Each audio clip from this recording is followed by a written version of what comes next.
Buenas tardes, señores alumnos. Vamos a avanzar la materia de oclusión. Como ustedes saben, por esta causa del coronavirus, hemos tenido que dar estas clases virtuales y prepararlas para ustedes. Vamos a hacer un pequeño recuerdo de lo que ya avanzamos en las últimas clases cuando estábamos pasando en la facultad. Entonces, podemos pasar aquí a las diapositivas, y lo que tenemos que tener en cuenta es la definición de oclusión. Y como su nombre lo dice, ¿no? Es una especialidad de la odontología que estudia la correcta relación de las piezas dentarias de la arcada superior con la arcada inferior en un proceso de máxima intercuspidación. Está en relación con la función y componentes del sistema estomatognático, en relación al tiempo y en ausencia de enfermedad. Ustedes tienen que tener muy en cuenta esta diapositiva. Les rogaría que tomen una foto de esta diapositiva y puedan guiarse en base a esto. ¿Por qué? Porque en base a esta definición está prácticamente todo el texto que vamos a desarrollar, ¿no? Entonces vamos a pasar a la siguiente diapositiva, por favor.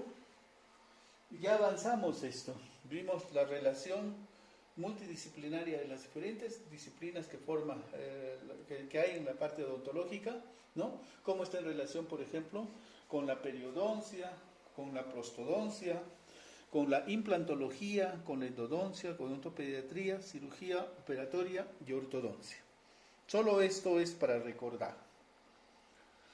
Luego vimos los tipos de oclusión. Vimos que hay una oclusión normal, esta de acá, una oclusión normal, o funcional.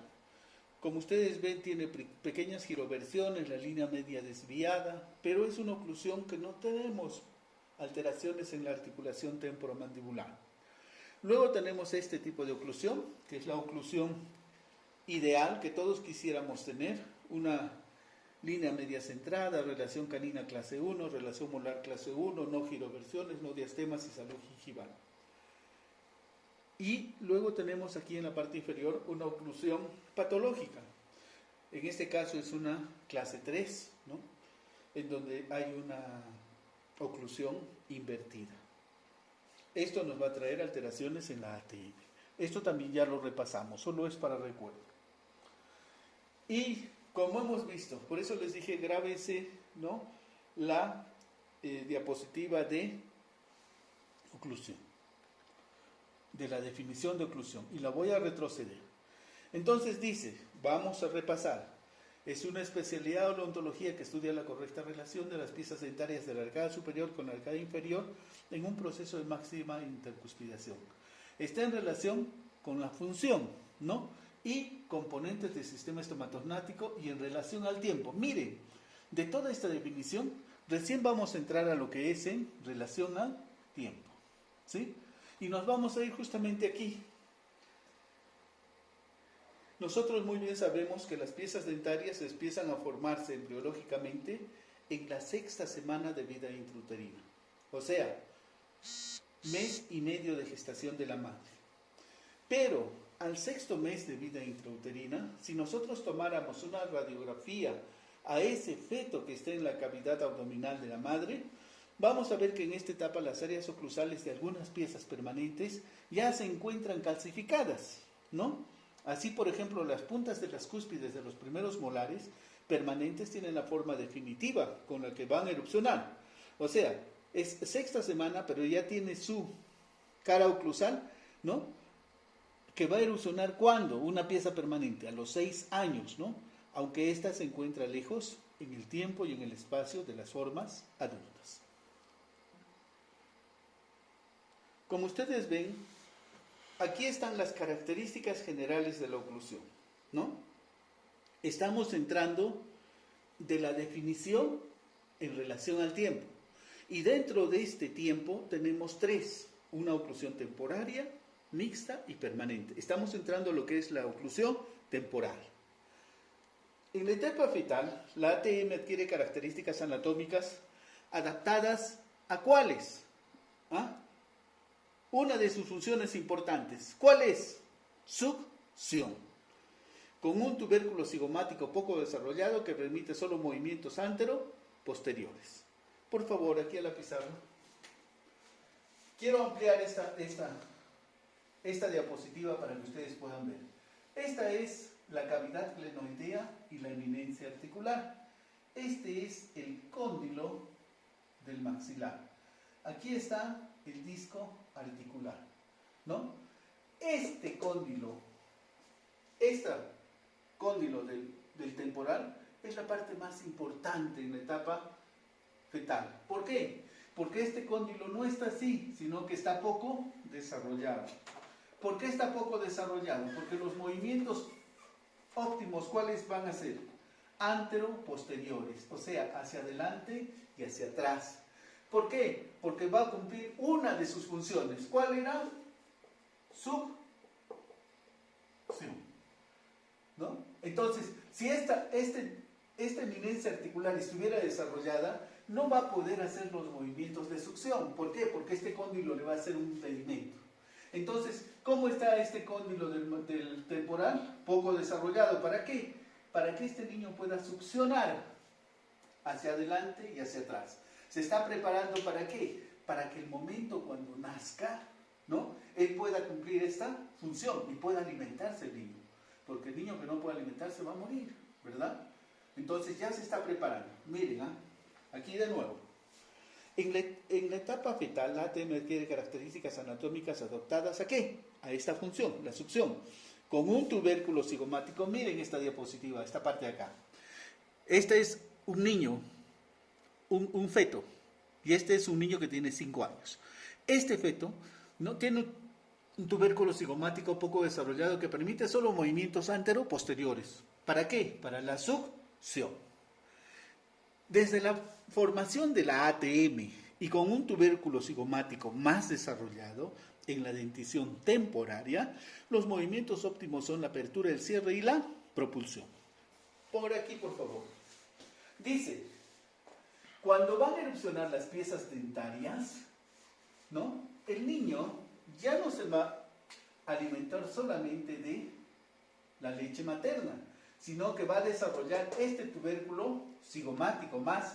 Entonces, ¿qué movimientos va a tener? Movimientos de apertura y cierre. ¿Para qué? Para la masticación. Este niño va a tener que masticar, ¿sí? Va a tener que masticar. ¿A los cuántos meses después de nacido el niño empieza a masticar? Ya empieza a erupcionar a los 6 meses los incisivos inferiores, ¿verdad? A los 7 meses los superiores. Al año ya salen los primeros molares. Entonces ya va ese niño masticando.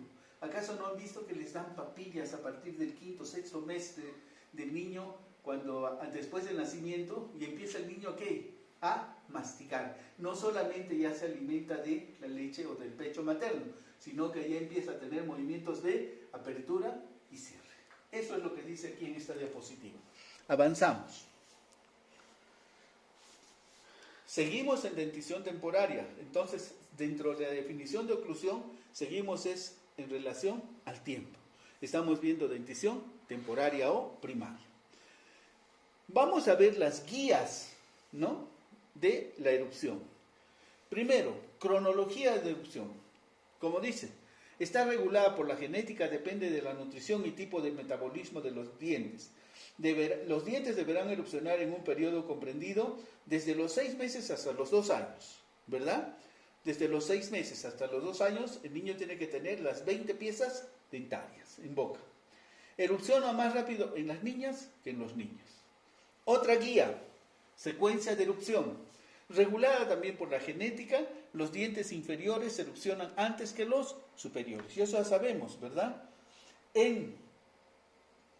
Cuando están saliendo las piezas dentarias, primero salen los 2 incisivos inferiores, luego salen los 2 superiores. Primero salen los 2 laterales inferiores, luego los superiores. O sea, siempre van saliendo los inferiores y luego los superiores. Y luego nos vemos al tamaño. Los dientes de los niños son mucho más grandes que los de las niñas. ¿Por qué? Porque los hombres que tenemos, nuestro aparato masticatorio es más potente que el de las mujeres. Nosotros nos damos cuenta cuando estamos comiendo, ¿sí? El hombre, ¿qué hace? Agarra y se sirve trozos más grandes.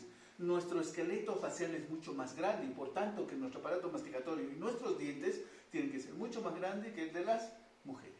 Muy bien, entonces estas son las 3 guías: cronología, secuencia y tamaño. Pasamos a la siguiente. Características individuales, dentición primaria. Todavía estamos en relación al tiempo en la dentición primaria. ¿Qué tienen los niños? Arcos ovales, ¿sí? Espacios funcionales. Miren, estos espacios funcionales. Los dientes de arriba, estos dientes son más grandes, ¿no? Y aquí estos son los dientes de leche. Tienen diastemas, espacios. ¿Para qué? Para que le permitan entrar correctamente a los dientes permanentes. Espacios primates.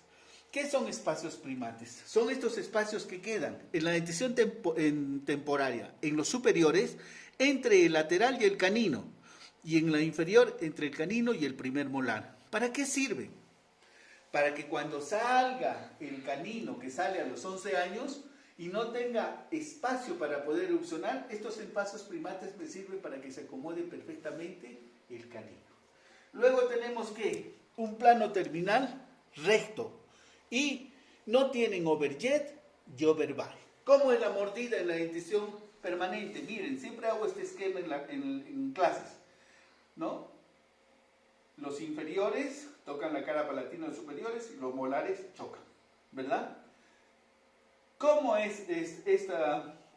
No tienen overjet y overbite en la dentición permanente. Es así. Bis a bis es la mordida. ¿Por qué? Vamos a avanzar más adelante, pero les voy avanzando. Hay un problema en el niño, ¿no? Tiene bruxismo. Y ese bruxismo es fisiológico. ¿Por qué? Porque ese bruxismo y la presencia de las piezas dentarias y la erupción de estas piezas dentarias van a hacer el crecimiento y desarrollo de los maxilares. Avanzamos a la siguiente. Seguimos en dentición primaria. Con un tubérculo cigomático más desarrollado en la dentición temporaria, los dientes óptimos son la apertura, cierre y la propulsión. Ya este niño, ¿no?, ya está en unos 5 o 6 años, con una dentición completa y alimentándose no solamente de leche materna, sino que de alimentos sólidos. Luego, ¿qué más tiene? Estos cambios de la etapa fetal a la dentición temporaria. Desde el punto de vista de la oclusión, la aparición de los incisivos marca por primera vez la conformación de un trípode oclusal. Miren, por favor, aquí borramos esto.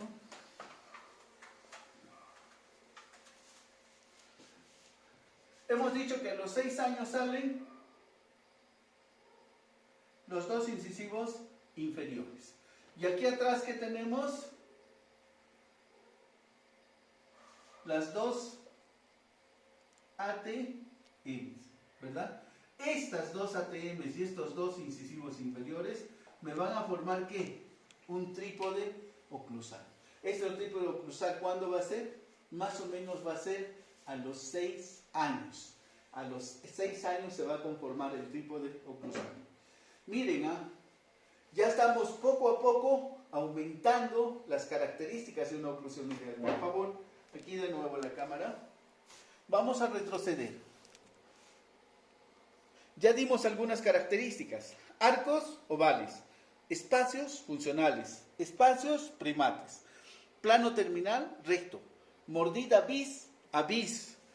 Y miren aquí cómo va aumentando. Tubérculo cigomático más desarrollado.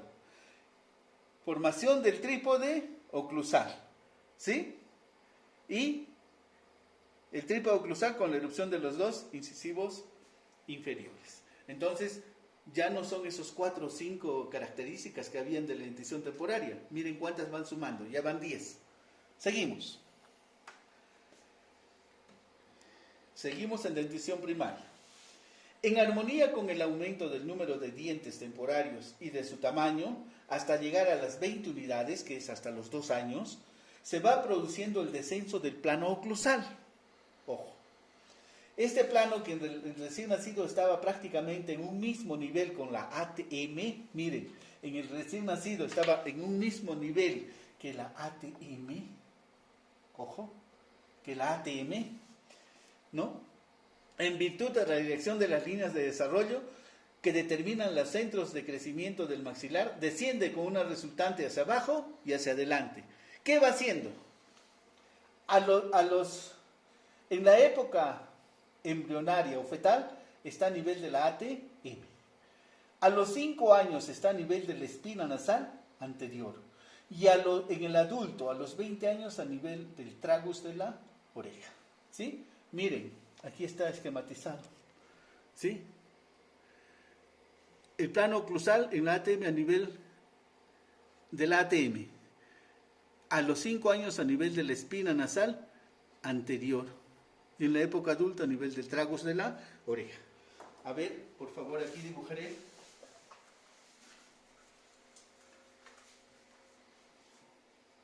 Miren, hemos dicho, ¿no ven?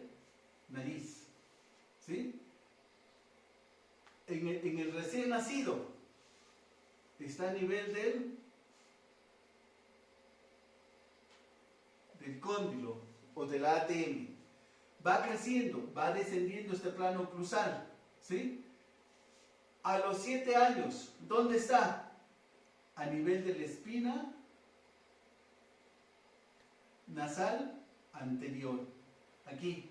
Y a los 18 años, ¿dónde está? Aquí está el oído a nivel del tragus de la oreja. Aquí está, ¿se dan cuenta? En la época fetal, aquí vamos a poner fetal, ¿dónde está? A nivel de la ATM, ¿no? Luego, a los 5 años, ¿dónde está? En la espina nasal anterior. Y a los 18 años, el plano oclusal, ¿dónde está? A nivel del tragus de la oreja. A los 18 años, ¿no? Entonces, a esto se llama ¿qué? El descenso del plano oclusal, que es otra característica de la dentición permanente. Por favor, acá.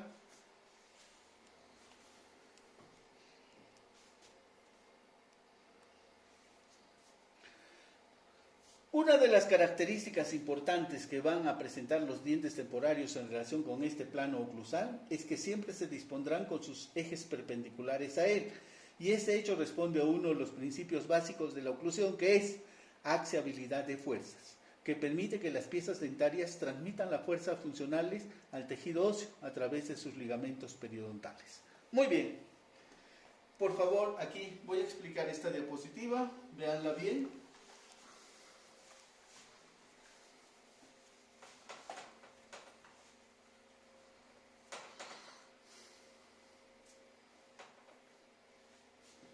Miren, axiabilidad de fuerzas. En la dentición permanente, esta es la raíz palatina, la raíz vestibular, y aquí está la pieza dentaria, ¿sí? Digamos, esta es la pieza inferior, su raíz. Las fuerzas axiales en la dentición permanente son fuerzas axiales oblicuas. Si aquí está el bolo alimenticio, la fuerza se va a transmitir ¿dónde? Al eje mayor del diente, a lo largo del eje mayor del diente. ¿Buscando qué? El mejor refuerzo óseo. ¿Aquí qué está? El paladar. Entonces aquí está el paladar óseo, ¿sí? Y aquí abajo ¿qué está? La línea oblicua externa. ¿Para qué? Para absorber las fuerzas masticatorias. Esto sucede en la dentición permanente. En la dentición temporaria, ¿cómo es? Las raíces son largas.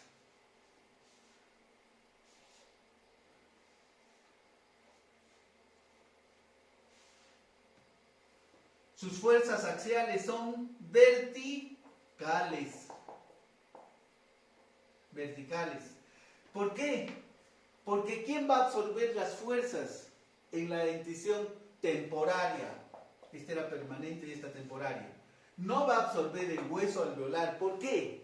Porque el hueso recién se está formando. ¿Quién va a absorber?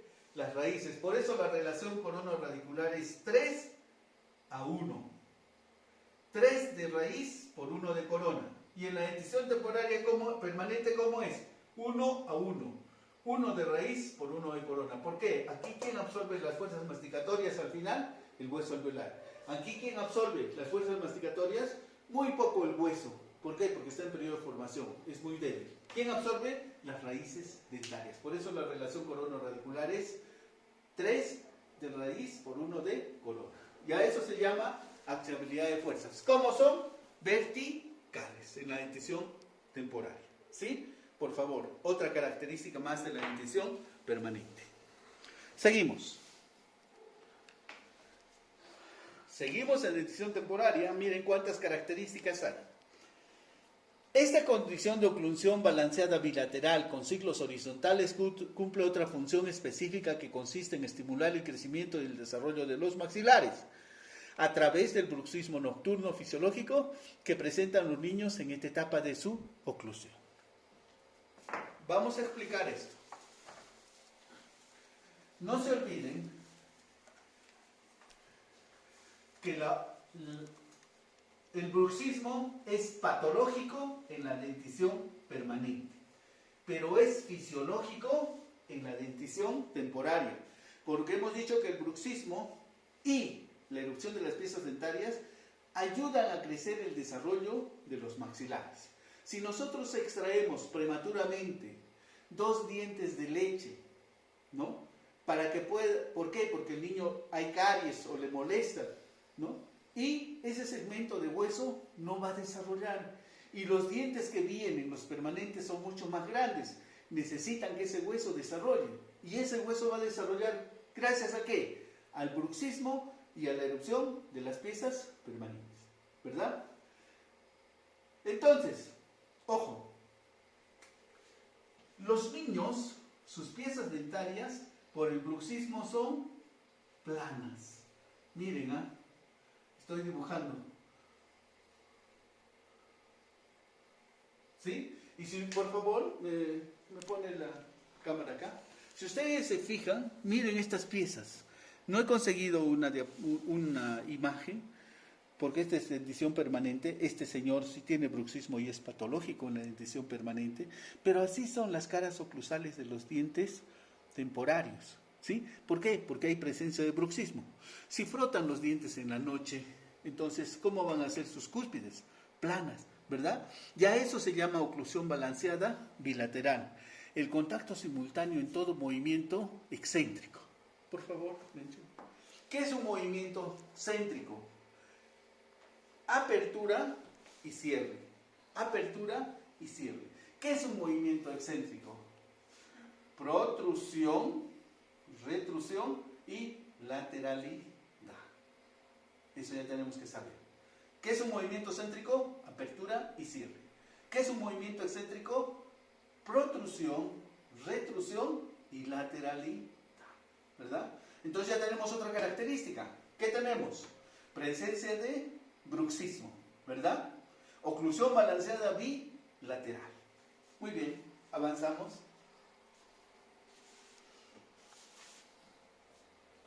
Seguimos en dentición primaria. Una vez completada la dentición temporaria, tiene desoclusión canina, pero la menor cantidad y dureza del esmalte facilita el desgaste, de manera que pasa rápidamente a una función de grupo posterior y luego a una oclusión balanceada bilateral.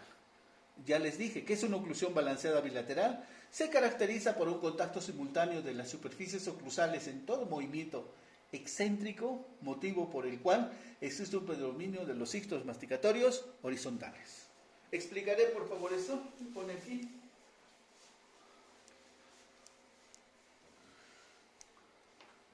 Entonces, mire, sale el canino temporario sale más o menos al año y 8 meses, ¿sí? Sale el canino temporario inferior. Sale el canino temporario superior, perdón. Sale el canino temporario superior, ¿sí? Y quiere cumplir su función, ¿no? Quiere cumplir su función. ¿Qué es desocluir? A ver, hagan ustedes un movimiento de lateralidad. Cuando hacen un movimiento de lateralidad, ¿Quiénes chocan? Los caninos. Quiere cumplir esta función, pero ¿qué es lo que tiene el niño? Bruxismo. El niño tiene bruxismo. Entonces en la noche tiene episodios de hacer rechinar los dientes. ¿Y qué va haciendo? Va desgastando las superficies de las piezas dentarias. ¿Sí? Pasa una función de grupo, que esta es otra de las características. Quiere tener desoclusión canina, como en este caso de la diapositiva, miren aquí. Quiere tener una desoclusión canina, ¿no? Pero tiene bruxismo. Pasa una función de grupo. ¿Qué es una función de grupo? Se apoyan las piezas de al lado. ¿Cuáles son las de al lado? El lateral que está aquí y el primer molar que está aquí, ¿verdad? Esta es una función de grupo, que se apoya en las piezas. Pero el niño sigue teniendo bruxismo. Entonces, ¿qué va a pasar? A tener una oclusión balanceada bilateral. ¿Qué es? Un contacto simultáneo de todas las piezas dentarias en todo movimiento excéntrico. ¿Qué es un movimiento excéntrico? Protrusión, retrusión y lateralidad. O sea, ¿cómo es el plano oclusal en una dentición temporaria? Plano. ¿Cómo es el plano oclusal en una dentición permanente? Curvo. Curva de Speed, curva de Wilson, curva de Speed. ¿Sí? Esa es una gran diferencia. Pasamos a la siguiente, por favor.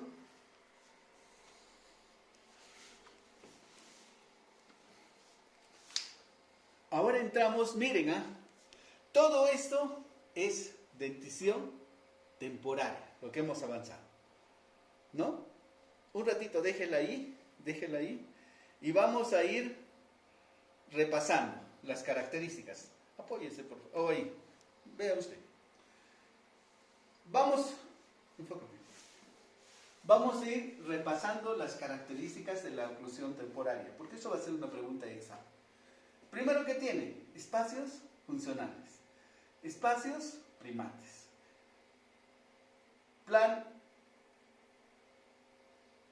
arcos ovales, ¿verdad? ¿Qué más tiene? Plano oclusal plano, o sea, no tiene overjet y overbite, es una mordida bis a bis, ¿verdad? ¿Qué más tiene? Bruxismo, descenso del plano oclusal, oclusión balanceada bilateral, función de grupo, ¿sí? Relación corono-radicular 3:1. Miren, ya les estoy dando como 10 características. Yo les voy a pedir en el examen, denme 20 características de la oclusión temporaria. Vamos a pasar a lo que es una oclusión mixta.